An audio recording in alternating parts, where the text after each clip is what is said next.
High everyone, doctor Jay Mehta from Mumbai. आजच्या व्हिडिओमध्ये आपण एक एकदम सिंपल क्वेश्चन डिस्कस करणार. जे लोकांना इन्फर्टिलिटी असतात त्यावेळेस ते लोक डॉक्टरकडे जातात. डॉक्टर सर्वात अगोदर तुम्हाला एक रिपोर्ट लिहून देणार. त्या रिपोर्टचं नाव आहे सीमेन अनालिसिस, म्हणजे हजबंडच्या धातूच्या टेस्ट. ऑलराईट, हे रिपोर्ट बघून, काही रिपोर्ट असू द्या, रिपोर्ट तुमच्या हातात आला ना, घरी पोहोचण्याच्या अगोदर लोक भयंकर गुगल करतात. रिपोर्टमध्ये काय बोल्डमध्ये लिहिलेलं आहे, कमेंट्समध्ये काय लिहिलेलं आहे, काउंट कसं आहे. तेवढं तर आजकाल लोकांना लक्षात आहेच, पण तुमचे रिपोर्ट नॉर्मल आहे की नॉर्मल नाही आहे ते तुम्हाला कसं समजतील. ऑलराईट, ह्याच्याबद्दल आपण आज डिस्कशन करणार. हे बघा, सर्वात अगोदर प्लीज तुम्ही सीमेन अनालिसिस कुठलं एक स्टँडर्ड लॅबोरेटरीमध्ये केलेलं बरं. ऑलराईट, आता हे स्टँडर्ड लॅबोरेटरी कशासाठी? थोडाफार रिपोर्ट महाग असू शकतो. ऑन अन ॲव्हरेज तुम्ही माझ्या हॉस्पिटलच्या बघणार तर 2000 रुपीजच्या सीमेन अनालिसिस असतो. तुम्ही लोकल स्टँडर्ड लॅबोरेटरी, जे लोक कम्प्युटर असिस्टेड कासा ह्या प्लॅटफॉर्मवर टेस्टिंग करत नाही, त्या लोकांच्या अप्रॉक्सिमेटली 750 to 900 रुपीजच्या कॉस्ट असतो. तुम्हाला असं पण लॅबोरेटरीज भेटणार जे ह्याच्यापेक्षा खूप कमी कॉस्टमध्ये रिपोर्ट करून देणार. कदाचित त्या लॅबोरेटरीजमध्ये असं स्टँडर्डायझेशन नसणार. ऑलराईट, आता स्पर्म सॅम्पल प्रोड्यूस करण्यासाठी तुम्ही मास्टरबेशन करतात आणि तुम्हाला एक वाईड बोर कंटेनर दिलेला जातो. प्लीज लक्षात ठेवा, बऱ्यापैकी वेळेस अँझायटीमध्ये, स्ट्रेसमध्ये स्पर्म सॅम्पल तुम्हाला ह्या कंटेनरच्या आतमध्ये कलेक्ट करायचा असतो. खूप वेळेस लोकांना टेन्शनमध्ये थोडाफार सॅम्पल बाहेर पसरून जातो, त्याला सांगतात आपण स्पिलेज ऑफ सॅम्पल. ओके, लॅबोरेटरीच्या आतमध्ये जर तुम्ही जाऊन सॅम्पल दिलं ते सर्वात अतिउत्तम असतो. काफी वेळेस लोकांना असं असतात की नाही, मला तिकडच्या एन्व्हायरमेंट शोभत नाही, मी घरी जाऊन सॅम्पल प्रोड्यूस करून देणार. तर सॅम्पल कलेक्शन झाल्याच्या नंतर जर तुम्ही घरी सॅम्पल कलेक्शन केलं, टू रिचिंग लॅबोरेटरीचे जे टाइम इंटरवल असतो, ideal time is going to be less than 30 minutes, म्हणजे अर्धा तासाचा आतमध्ये घरी कलेक्ट केलेलं सॅम्पल लॅबोरेटरीमध्ये पोहोचायला पाहिजे. ट्रॅफिकमध्ये मी अटकलो, मला गाडी भेटली नाही, रिक्षा बरोबर आली नाही, असं सगळं जर तुम्ही एक्सक्यूज देणार तर तसं पण तुमच्या सीमेन अनालिसिस रिपोर्टचा काहीच अर्थ नाही, जर मोर दॅन 30 मिनिट्स निघून गेलेलं असतील तर. ऑलराईट, आता कुठलं पण standard laboratory WHO reporting standards follow करणार. WHO रिपोर्टिंग स्टँडर्ड्स जे 2010 मध्ये आलेले होते, त्याच्या हिशोबाने इम्पॉर्टंट क्रायटेरिया असते व्हॉल्यूम,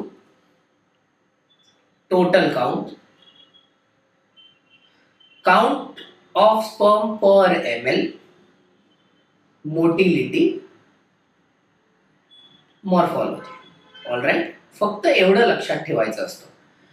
नॉर्मली तुम्ही जर बघणार तर आमच्यासारखा ऍडव्हान्स्ड हॉस्पिटलमध्ये कासा कम्प्युटर असिस्टेड सीमेन अनालिसिस केल्यावर तुम्हाला ते जे रिपोर्ट असतात ते कमीत कमी 3 to 5 पेजचा रिपोर्ट असतो. स्टँडर्ड लॅबोरेटरीमध्ये तुम्हाला अप्रॉक्सिमेटली 1 to 2 पेजचा रिपोर्ट भेटणार. ऑलराईट, सर्वात इम्पॉर्टंट व्हॉल्यूम. आता minimum volume should be more than 1.5 ml. All right, ती गोष्ट इम्पॉर्टंट आहे.